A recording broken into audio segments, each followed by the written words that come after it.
Hello students, आज हम अपनी थर्ड एक्सरसाइज शुरू करने जा रहे हैं जिसमें हम पढ़ेंगे components of vector. Components of vector क्या होता है? टू डायमेंशन में अगर वेक्टर को पढ़ रहे हैं हम, ये वाई एक्सिस है, ये एक्स एक्सिस है, तो ये ओ ए है, ये ओ बी वेक्टर है।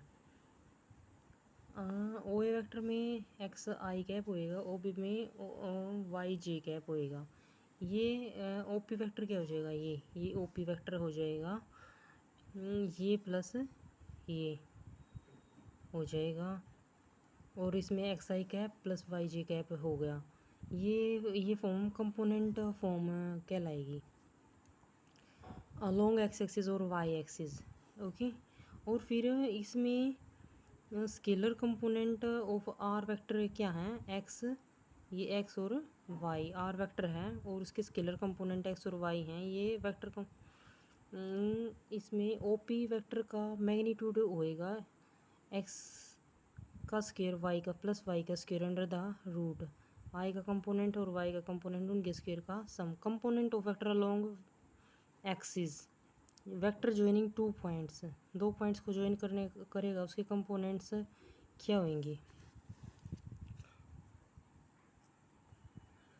उसके कंपोनेंट्स होंगे जैसे ये वेक्टर को ज्वाइन कर, ये दो पॉइंट है x1 y1 x2 y2, ये क्या होगा? x2 minus x1 y2 minus y1।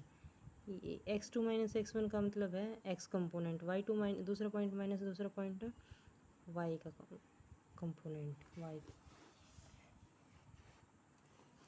यहाँ पर हम next components of vector in three dimension, ये क्या थ्री डायमेंशन में x2 माइनस x1 आई कैप, y2 माइनस y1 जे कैप, z2 माइनस z1 के कैप, ये है ओपी वेक्टर। ओपी वेक्टर हमारा कहाँ है? ये हमारा ओपी वेक्टर है। Magnitude of vector, the magnitude of vector OP vector यही हो जाएगा इनके कंपोनेंट्स के स्क्वायर का सम अंडर द रूट, ये हो गया। फिर वेक्टर इन टू डायमेंशन में magnitude of vector where coordinates of P and Q are this respectively, ये है। फिर